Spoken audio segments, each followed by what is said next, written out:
Greetings, everyone. I thought we could do a quick lesson on arpeggios. So, not as much scale focus this time, but trying to hit those chord tones. And the perfect song for that is Sugaree. I'm sure you saw the little introduction. It's very Jerry-esque to do these kind of inversions of the chords. But I just wanted to give a few thoughts on it, not make this an insanely long lesson, but hopefully some people will find it helpful. So this song is largely, until it gets, to the chorus and whatnot, vamp between a B major chord and an E major chord. Okay, so now when my music theory brain first thinks of that, if I had never heard this song before or anything, that's, you would go, that's okay, B, that's the 1 to the 4 in the key of B major. But what's really going on in this song, the way I hear it, is a 5. The B is the 5 of E, so the 5 going back to the 1. 5, and that's why it sounds good. The 5 is the dominant 7th chord to do like,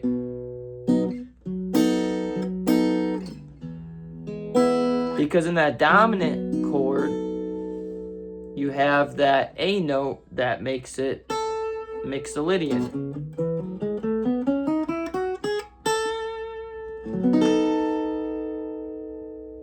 So to me, that's that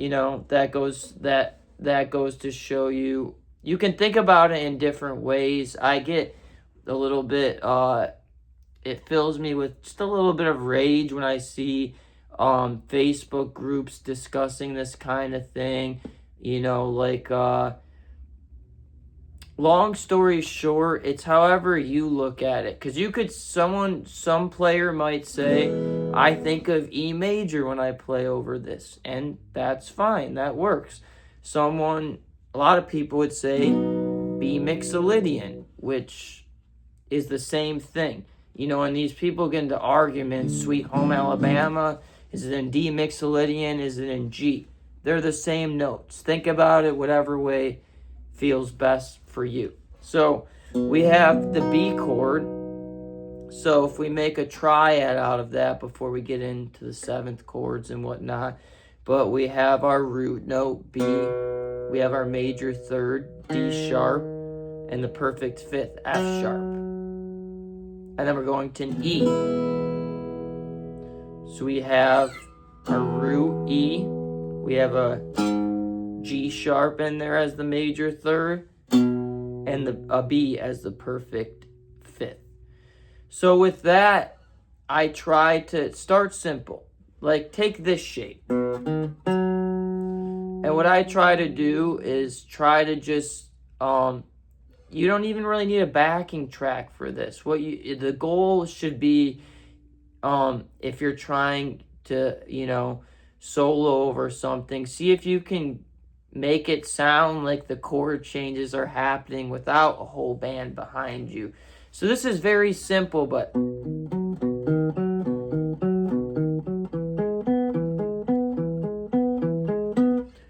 very simple, but you can do so many things with that. You could add notes into it. You could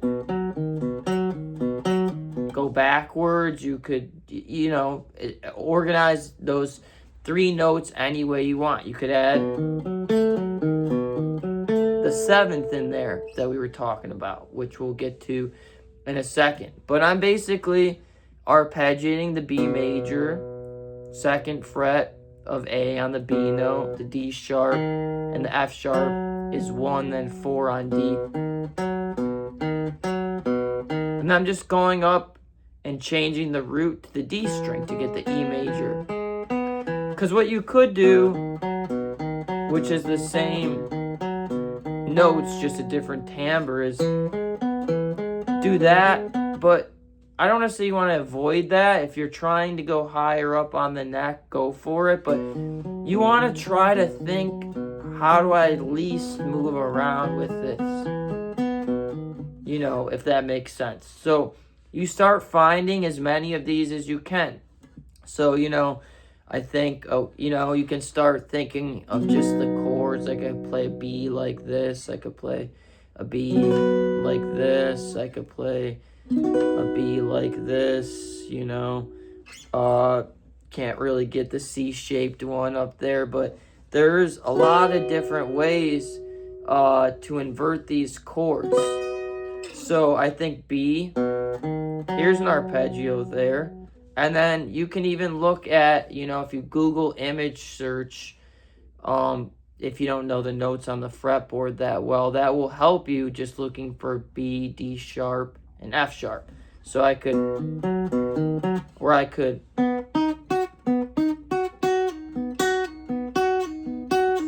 right out of that A shape of the cage system almost.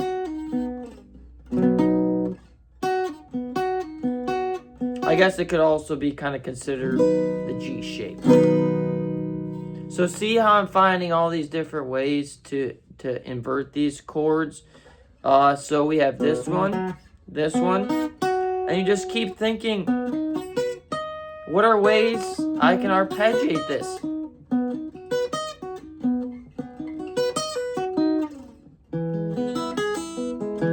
You know,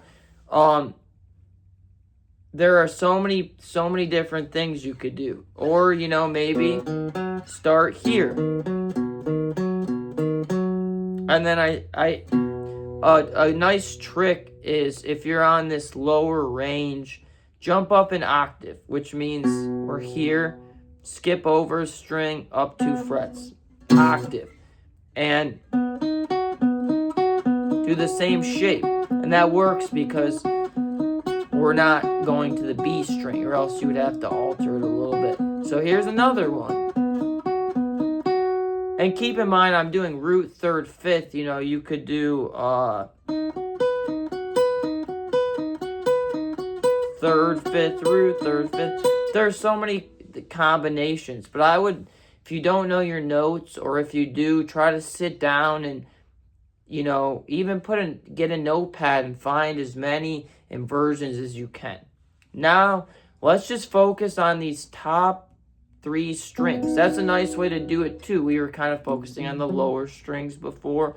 So on the top strings, kind of like what I did in the beginning,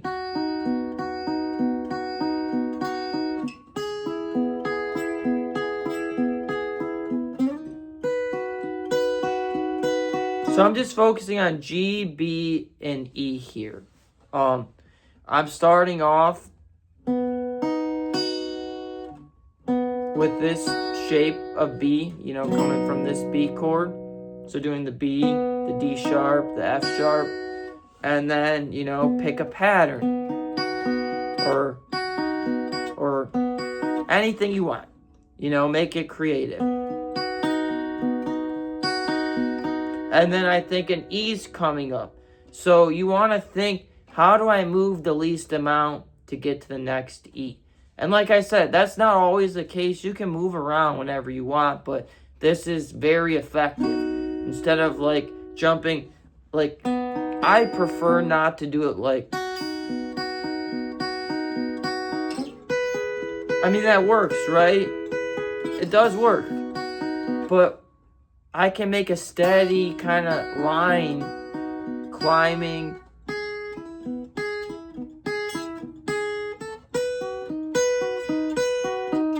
So that's why I like to think of the closest inversions. You could also, you know, go down to this open E.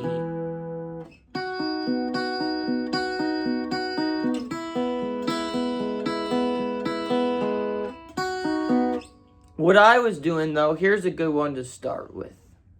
So we're talking about the last 3 strings again. And I'll just, I'll list the fret numbers, and it's up to you to, is this B, you know, figure out B, you know, D sharp, F sharp. And then when it comes to the E, you know, E, G sharp, B. So I'm doing 4, 4, 2 for the first one. And let's just do this down pattern. I'm doing up, up, down, up, up, down, up, up, down.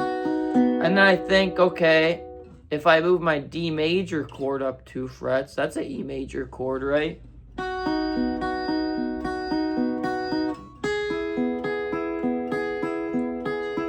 Now I'm thinking, how can I go up to B? And here's an inversion here. We have the 3rd, the 5th, and then the root. So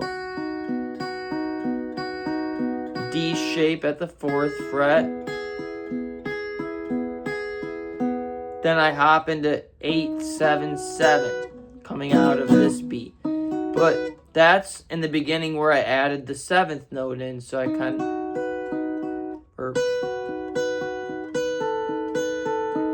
It sounds really cool, right? If we add that A note in there, all I'm doing is 8, 10, 7. It can be a little tricky at first. And then I got to get back to E. What's cool about this song is you can really make both chords dominant. The B works the best, you know, like... But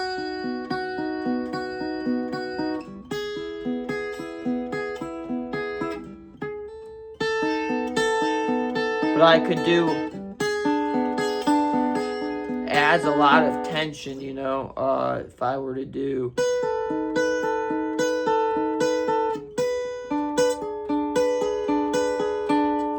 So consider adding a dominant 7th, you know, applying that to the E chord as well. Of course, that gives you a D note. And when we add the 7th to the B, we get that A note. So walk up.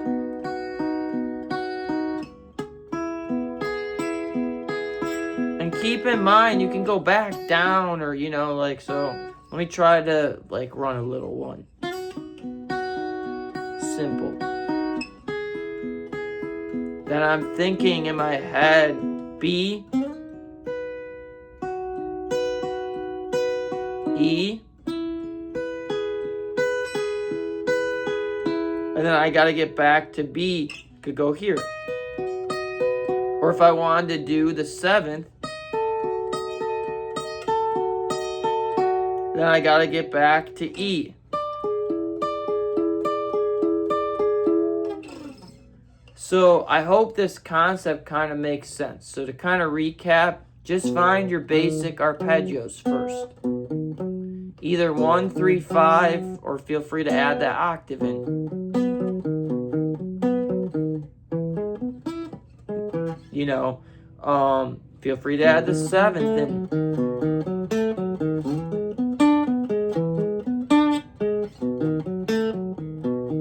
This is a great way to get used to playing off of the chords, you know. So we just took these top 3 strings because it's a very Jerry-esque thing. But hopefully that makes sense. I'm locating all the inversions I can find on these strings. And even if you do know all your notes, sometimes it helps to look at a chart of all the notes so you can kind of find the inversions of the chords as well, you know. So,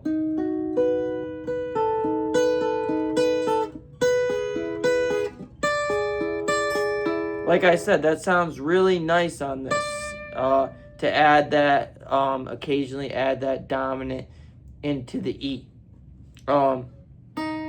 The D note is technically not in B mixolydian or E major, but that's what gives it tension, pulling back to the, so like,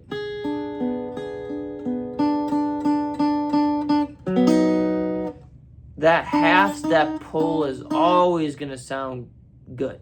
If you're 1 fret away, release that.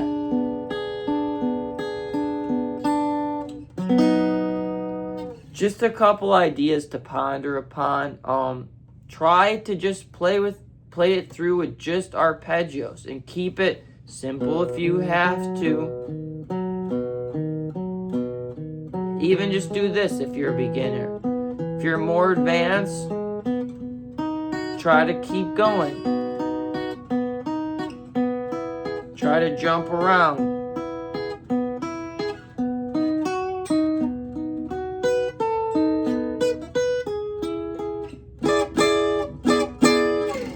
So hopefully this makes some sort of sense, and it let me know down in the comments if there's any suggestions for upcoming videos or whatnot. I've been working on getting the Google Drive back up and together. Thank you guys for your patience.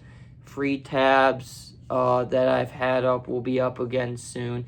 I have everything spread through multiple hard drives, and I'm trying to just collect it all and just reassemble it. So thank you guys for your patience.